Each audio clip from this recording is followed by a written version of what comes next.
అని అడిగితే శ్రీకృష్ణుడు ధర్మ సూక్ష్మాన్ని ఈ విధంగా చెప్పారు. ఏమని? జన్మించిన ప్రతి ఒక్కరూ తమ జీవిత కాలంలో ఎన్నో పనులు చేస్తూ ఉంటారు.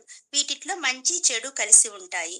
మంచైనా చెడు అయినా ఆ కర్మ ఫలాన్ని ఎవరైనా సరే అనుభవించి తీరవలసిందే అని చెప్తున్నారు.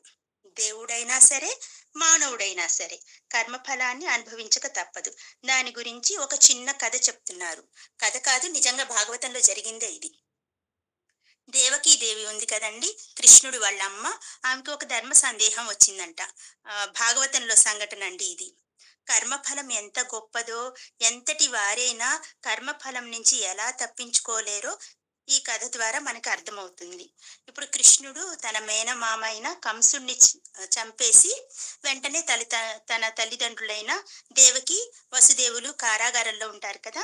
వారి దగ్గరికి వెళ్లారు. ఎందుకు? విముక్తి కలిగిద్దాము, వాళ్ళని ఆ చెరసాల నుండి బయటికి తీసుకొద్దామని వెళ్ళాడనమాట. ఆ సమయంలో దేవకీదేవి కృష్ణుని చూసి వెంటనే హగ్ చేసుకొని, అది కావలించుకొని, నాయనా నువ్వే పరమాత్ముడివి కదా! మరి నీకు ఇన్ని దైవిక శక్తులున్నాయి కదా! నువ్వు కంసుని సంహరించి మమ్మల్ని కారాగారం నుంచి విడిపించడానికి నువ్వు 14 సంవత్సరాలు ఎందుకు ఆగావు నాయనా అని చెప్పి అడిగిందంట కొడుకుని. దానికి వెంటనే శ్రీకృష్ణుల వారు చిన్నగా చిరునవ్వు నవ్వుతూ ఆమె సందేహానికి వివరణ ఇలా ఇచ్చాడంట. ఏమని? తనను ప్రశ్నించిన తన తల్లికి దేవకీదేవిని చూసి శ్రీకృష్ణుడు నమస్కరిస్తూ, అమ్మా, మీరు గత జన్మ గురించి ఏది జ్ఞాపకం తెచ్చుకోలేకుండున్నారు. నేను ఇప్పుడు మీకు గుర్తు చేస్తున్నాను, వినండి అంటూ ఇలా చెప్పాడు. ఏమని?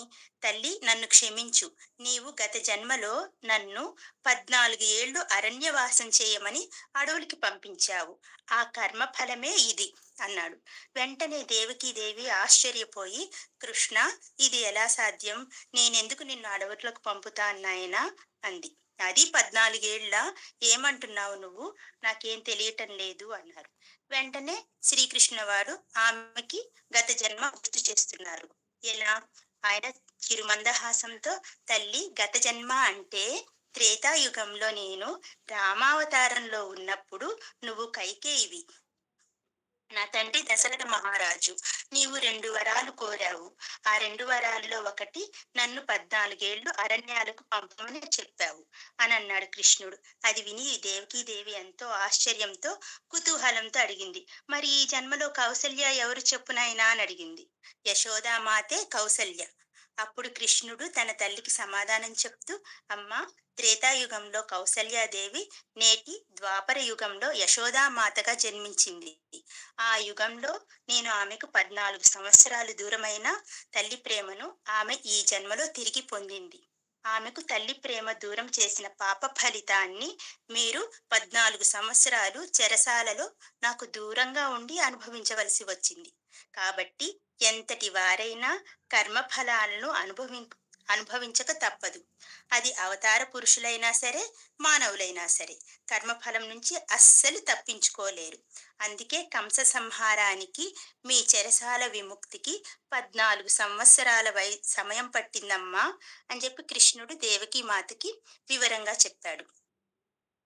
మరి ఈ కర్మ ఫలితాన్ని అనుభవించటం ఆ దేవతలకే తప్పలేదు. మన మానవ మాత్రలకి ఎంత పనండి అది? ఎవరైనా సరే కర్మని అనుభవించక తప్పదు. అందుకే చేసే పనులైనా సరే, చెప్పే మాటలైనా సరే మంచివై ఉండాలి. మంచి చేయలేకపోతే పర్వాలేదు కానీ ఎవ్వరికీ ఎన్నడూ మనం చెడు చేయకూడదు. మంచి చేయకపోతే మనకొచ్చే నష్టమేం లేదండి. కానీ చెడు చేస్తే మాత్రం తప్పకుండా నష్టం కలుగుతుంది.